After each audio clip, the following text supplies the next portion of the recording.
Will Avengers Doomsday be a secret X-Men crossover? Welcome back to Nerdist News, people who may or may not all be named Jeff.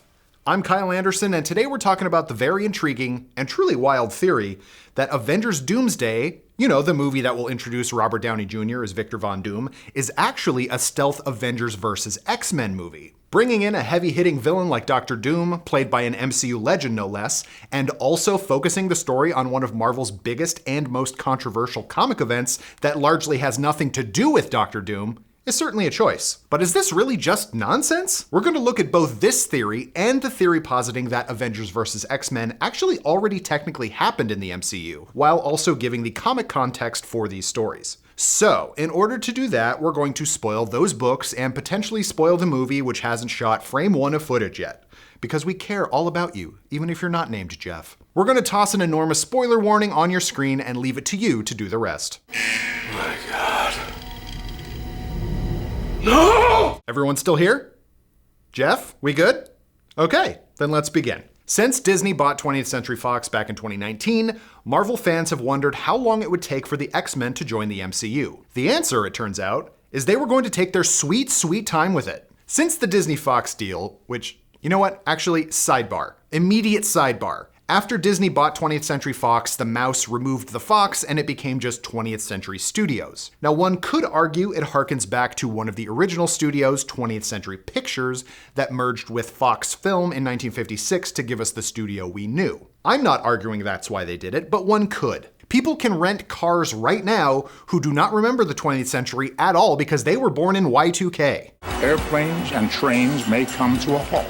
Doesn't that just kind of seem like another way to stick it to the studio they just bought? Sure, you can keep existing, but everyone will know how outdated you are. Now, I need to tell you, this theory has nothing to do with studio names. I've just always wanted to talk about that. Anyway, in the years since the deal, Marvel has ever so slowly introduced the idea of mutants. Currently, we have only Kamala Khan and Namor the Submariner as confirmed mutants in the main 616 MCU. Any established X-Men characters, we're talking Professor X and Doctor Strange in the Multiverse of Madness, Beast in the Marvels, and Deadpool and Wolverine in that movie, have been from different universes. What the theory, supposed by IGN's Jesse Shadeen, states is that as Avengers Doomsday will lead directly into Avengers Secret Wars, that the wars occurring in secret will be between the MCU and the X-Men movie universe of Earth 10,005. Moreover, Doomsday will in effect be the totality of the fight, a take on the 2012 comic event Avengers vs. X-Men. If you'd like to read more about Avengers vs. X-Men in the context of the MCU, Eric Diaz has a piece on Nerdist.com for you. What is Avengers vs. X-Men? Well, as it has been 12 years, you maybe forgot about it. Back in that time in Marvel Comics, the X-Men were going through a bit of a rough patch. Following the devastating events of 2005's House of M event, in which the Scarlet Witch infamously declared no more mutants, the mutant population shrinks to around 200 total, with no new mutants able to be born. Conveniently, all the 198 mutants are main characters. Glad Wanda understood the marketing ramifications. Sorry everyone, I guess Wolverine and Storm got raptured. No, instead it's just like a kid who can smell like any cheese in the world or whatever. At any rate, following that, the remaining mutants began to have real ideological differences, with Cyclops, always the flawed but reliable leader of the group, taking on more and more radicalized beliefs. While the mutants lived in relative peace in their new haven of utopia, Cyclops saw the need to go on the offensive against factions that still want them dead. These differences eventually came to a head in the 2011 event Schism, in which Cyclops knowingly refrains from turning Kid Omega, a hyper-powerful child mutant terrorist, into authorities. He wants to recruit the youngest mutants, including mutant messiah Hope Summers, to fight against various threats. Cyclops effectively wants child soldiers. Wolverine directly opposes this, saying the mutant kids deserve safety, not forced combat. The pair's arguments turn physical when they use their shared love for the dead Jean Grey against the other. Though they eventually team up to fight a Sentinel threat alongside Hope and the Young'uns, Cyclops and Wolverine's friendship, or whatever you want to call it, is fractured beyond repair. Following Schism, we get Regenesis, wherein Wolverine recruits mutants to go back to New York. He takes on the headmaster role at the Jean Grey School of Higher Learning, alongside faculty like Beast and Kitty Pryde. Other Wolverine-siders included Iceman, Gambit, Rogue, and Cannonball. Meanwhile, Cyclops and the mutants who chose to stay in Utopia, like Magneto, Emma Frost, Storm, Jubilee, and Colossus, acted as a kind of peacekeeping unit. This status quo lasted a very brief period until we finally got Avengers vs. X-Men. The Phoenix Force returns and heads straight for Earth. The Avengers see it as an immediate threat to humanity, while Cyclops sees it as the last hope for mutantdom. When the Avengers announce they plan to destroy the Phoenix Force before it reaches Earth, Cyclops sees that as a declaration of war. Now, it's called Avengers vs. X-Men, but the dividing lines are not exactly down the middle. Like Civil War before it, some people you'd think would fight for one fought for the other. Wolverine, big surprise, decided to fight alongside the Avengers rather than the X-Men. Storm, however, one of Cyclops' closest allies for a time, also had second thoughts. The lengthy event first sees the X-Men on the back foot against the Avengers. Iron Man's Phoenix-destroying device goes off, but instead of killing it, it splits the Phoenix into 5 distinct pieces. Each of them fuse with a different member of Cyclops' mutant freedom fighters, making himself, Emma, Colossus, Magic, and Namor into the Phoenix Five. The Avengers then become the underdogs and seek out Hope Summers to use her power to break the Phoenix Force away from the Five. The Phoenix Force then rejoins and makes Cyclops the new Dark Phoenix, which necessitates the Avengers and X-Men to work together to stop him. Hope and Scarlet Witch manage to dissipate the Phoenix and even repair the X gene so mutants can procreate again. Isn't that nice? Cyclops ends up in a maximum security prison, but even he sees this as a good result. So obviously, if Marvel Studios plans to do that anywhere close to faithfully, there'd have to be a lot of shoe leather to get the movie audiences up to speed. But what is the big key selling point here? It's the Avengers fighting the X-Men. We don't need eons of backstory from decades of comics and hundreds of pages. If the MCU Avengers fight against the Fox Universe X-Men, that's kind of all we'd need. So let's take as read that Deadpool and Wolverine's version of events is fully and completely canon within the MCU's sacred timeline. That movie ended with Earth 10,005, the Fox Universe not destroyed but intact. What if, on a macro scale, the two universes were forced to merge? This isn't out of the realm of possibility, knowing as we do that Avengers 6 will be Avengers Secret Wars. Based on the 2015 event series, Secret Wars deals with a series of massive incursion events that collapse all universes in Marvel Comics until the only two left are the main 616 universe and the Ultimates universe 1610, the one that had Miles Morales in it. A war between realities breaks out until eventually the quantum event collapses and we're back with just one universe with all the best parts of both remaining intact for future writers. Now, we'd long assumed this would be the main thrust of the MCU's version of events, allowing the X-Men films characters to officially merge with the MCU to make everything one big overstuffed movie comic family. And who in the comics is the instigator of that self-same secret war? Why, none other than Victor Von Doom! Did you see that coming? Probably if you read the comics. No, not that one. Look at me. No, the other new one. The bulk of Secret Wars features a patchwork version of all the different Marvel universes into a singular planet called Battle World. So we're talking Prime Marvel, Ultimates, Marvel 2099, Marvel 1602, Age of Apocalypse, and so on. Battle World is subdivided into many pocket universes wherein multiple versions of characters coexist. There's an army of Thors who act as a peacekeeping force, for example. The Thing is the wall from Game of Thrones keeping out the Marvel zombies. So Avengers Doomsday would basically be the first issue of Secret Wars. In the comics, it's the battle between 616 and 1610, aka Prime Marvel and Ultimates. The movie would depict the battle between 616 and 10,005, MCU and Fox X-Men. The difference here is that in the comic, heroes go up against their alt-universe counterparts, whereas in the movies, it'd be AVX. That's right, the Avengers versus X-Men. The Avengers are Earth's mightiest heroes, so naturally they'd go up against the 10,005 universe's unofficial champions, the X-Men. And since Deadpool and his worst universe Wolverine stuck around, they would be on the side of the Fox X-Men, presumably. Of course, we're only just assuming that the beast we saw with Monica Rambeau at the end of the Marvels means that that is for sure the X-Men universe from the Fox films and not some other quite similar Earth.